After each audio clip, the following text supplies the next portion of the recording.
Một squad website tầng 7 ដែលល្បីនិងមានអ្នកប្រើប្រាស់ច្រើនសម្រាប់ការហ្វឹកហាត់រៀន Typing English ឲ្យកាន់តែប្រសើរជំរាបសួរក៏ដូចជាស្វាគមន៍មកកាន់វីដេអូថ្មីថ្ងៃនេះខ្ញុំនឹងណែនាំអ្នកអំពី website ចំនួន3សម្រាប់រៀនក៏ដូចជាហ្វឹកហាត់ការវាយអក្សរភាសាអង់គ្លេស website ទាំងនេះគឺមានសេវាកម្មឥតគិតថ្លៃហើយមានជម្រើសច្រើនដែលវាសមស្របសម្រាប់អ្នកដែលចាប់ផ្ដើមដំបូងរហូតដល់កម្រិតមធ្យមwebsite ទាំងនេះគឺល្បីទៅលើភាពងាយស្រួលប្រើនិងមានរូបភាពទាក់ទាញ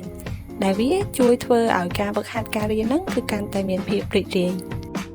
website ទី1គឺ Typing Club ចំពោះ website មួយនេះគឺល្អមែនតើសម្រាប់អ្នកចាប់ផ្ដើមដំបូងព្រោះថាវាមានការណែនាំក្នុងការដាក់ម្រាមដៃដែលបង្ហាញយ៉ាងច្បាស់លាស់អំពី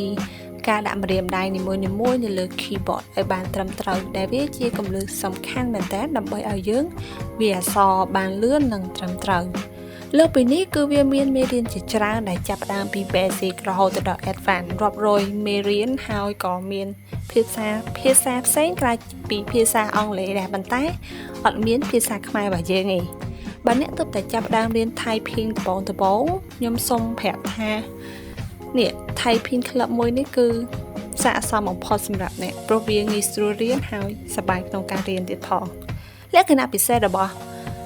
Typing Club មួយនេះគឺមេរៀនរបស់វាគឺមានលក្ខណៈដូចជាការលេងហ្គេមមួយអញ្ចឹងមានន័យថាមេរៀននីមួយៗគឺរចនាឡើងដូចជាការលេងហ្គេមដែលអ្នកត្រូវតែប្រមូលផ្កាយក្នុងវគ្គនីមួយៗ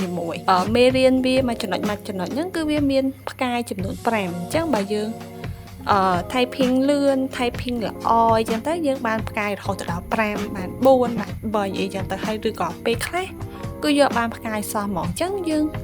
ចាប់ផ្ដើមគិតថាអូបើយើងព្យាយាម typing បានរហូតដល់ផ្កាយ4ផ្កាយ5ទៅយើងក៏សប្បាយចិត្តក្នុងការរៀនដែរហើយនៅក្នុងវីដេអូទី6របស់ខ្ញុំដែលមានចំណងជើងថា Typing English សម្រាប់អ្នកដំបូងហ្នឹងគឺខ្ញុំបានយក website មួយហ្នឹងមកណែនាំក្នុងការហ្វឹកហាត់ក្នុងការរៀនផងដែរអ្នកនរគ្នាដែលចង់មើលគឺអាចទៅមើលបានក្នុង channel របស់ខ្ញុំជប់សិនបើសិនជាអ្នកមើលវីដេអូមកដល់ត្រង់ចំណុចនេះហើយសូមជួយចុច subscribe ក៏ដូចជា like ឲ្យខ្ញុំមួយផងព្រោះឲ្យវាជាការផ្ដល់កម្លាំងចិត្តក៏ដូចជាប្រាប់ទៅកាន់ YouTube ហ្នឹងឲ្យជួយផ្សព្វផ្សាយវីដេអូរបស់ខ្ញុំទៅកាន់អ្នកមើលផ្សេងទៀតអរគុណចូលមកកាន់ website ទី2ឈ្មោះថា Typing website មួយនេះក៏ល្បីដែរហើយវាមានលក្ខណៈស្តៀងទៅនឹង Typing Club ដែរប៉ុន្តែមេរៀនរបស់វាគឺកាន់តែទូលំទូលាយអញ្ចឹងបានន័យថាវាមានតាំងពីការណែនាំការដាក់ម្រាមដៃក៏ដូចជាមួយចំណុចនៃមេរៀនវាហ្នឹងមានកំណត់ផ្កាយគ្រាន់ថានៅក្នុង Typing Club មានផ្កាយ5ប៉ុន្តែនៅក្នុងនេះមានផ្កាយតែ3ទេហើយអ្វីដែលខ្ញុំជួយចិត្តទៅលើ Typing មួយនេះគឺមេរៀនរបស់វាស្តង់ដារនិងទូលំទូលាយដែលវាមានមេរៀនសម្រាប់គ្រប់កម្រិតទាំងអស់មិនថា beginner intermediate ឬក៏ advanced នេះក្រៅពីមេរៀនដែលយើងអាចរៀនហ្នឹងក៏វាមាន game ដើម្បីឲ្យយើងបន្ធូរអារម្មណ៍ដែរប៉ុន្តែ game ហ្នឹងគឺវាទាក់ទងជាមួយនឹងការ typing នឹងដូចគ្នាដែលវាជួយហ្វឹកហាត់ការវាយអក្សររបស់យើងហ្នឹងដោយអត់ដឹងខ្លួនទេនៅពេលដែលយើងលេង game មួយហ្នឹងហើយវាក៏មានការតាមដាននៅល្បឿនក៏ដូចជាភាពត្រឹមត្រូវដែលយើងរៀន typing នឹងផងដែរអញ្ចឹង website ដែលមានឈ្មោះថា Typing នេះគឺល្អមែនតើសម្រាប់អ្នកដែលចង់បានកម្មវិធីមេរៀនដែលមានលក្ខណៈពេញលេញនិងអាចតាមដានល្បឿនរបស់យើងដូចនេះបើអ្នកកំពុងតែរក website ក្នុងការរៀន Typing ភាសាអង់គ្លេស website ដែលមានឈ្មោះថា Typing នេះគឺស័ក្តិសមសម្រាប់អ្នក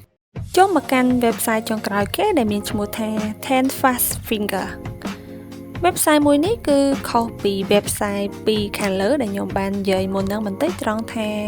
វាផ្ដោតទៅលើការវាស់ស្ទង់និងបង្កើនល្បឿននៃការវាយអក្សររបស់យើងចំណុចពិសេសរបស់ Ten Fast Finger គឺជាការតេស្តការវាយអក្សរក្នុង1នាទីអ្នកអាចធ្វើការតេស្តល្បឿនវាយអក្សររបស់អ្នកជារៀងរាល់ថ្ងៃដោយប្រើពាក្យដែលគេប្រើញឹកញាប់បំផុតមានការប្រកួតប្រជែងពិសេសត្រង់ថាអ្នកអាចប្រកួតប្រជែងការវាយអក្សរហ្នឹងជាមួយអ្នកប្រើប្រាស់ផ្សេងទៀតនៅជុំវិញពិភពលោកដើម្បីវាស់ស្ទង់សមត្ថភាពខ្លួនឯង Top 1000 Challenge ជួយឲ្យអ្នកអភិវឌ្ឍការវាយអក្សរដែលប្រើញឹកញាប់បំផុតទាំង1000នៃភាសាអង់គ្លេសបើអ្នកគិតថាខ្លួនឯងចេះវាយអក្សរគ្រាន់បើហើយចង់បង្កើនល្បឿនឲ្យកាន់តែលឿននិងចង់ដឹងថាខ្លួនឯងលឿនប៉ុណ្ណាបើធៀបជាមួយនឹងអ្នកដទៃផ្សេងទៀតwebsite មួយនេះគឺជាជម្រើសល្អសម្រាប់អ្នកជាការសន្និដ្ឋានមកវិញ website ទាំង3ខាងលើគឺសុទ្ធតែមានលក្ខណៈពិសេសរៀងៗខ្លួន Typing Club ល្អសម្រាប់អ្នកដែលទើបតែចាប់ផ្ដើមរៀនដំបូងព្រោះមេរៀនរបស់វាមានលក្ខណៈងាយស្រួលរៀនហើយរៀនបែបសប្បាយៗ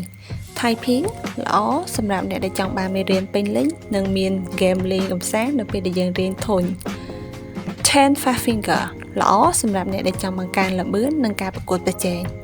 អ្នកទាំងអស់គ្នាអាចសាកល្បងដោយខ្លួនឯងបានដើម្បីរកមើលថាតើ website មួយណាដែលត្រូវចិត្តក្នុងការរៀនព្រោះអីយើងម្នាក់ៗគឺមានចំណង់ចំណូលចិត្តអត់ដូចគ្នាទេកុំភ្លេចអនុវត្តឲ្យបានទៀងទាត់ដើម្បីឲ្យការ typing របស់យើងហ្នឹងគឺកាន់តែល្អប្រសើរខ្ញុំសង្ឃឹមថាវីដេអូមួយនេះនឹងមានប្រយោជន៍សម្រាប់អ្នកទាំងអស់គ្នាបើពេញចិត្តកុំភ្លេចជួយចុច subscribe channel របស់ខ្ញុំ like comment នៅក្រោមវីដេអូរបស់ខ្ញុំផងហើយជួបគ្នានៅវីដេអូបន្ទាប់អរគុណដែលបានមើលវីដេអូមួយនេះជម្រាបលា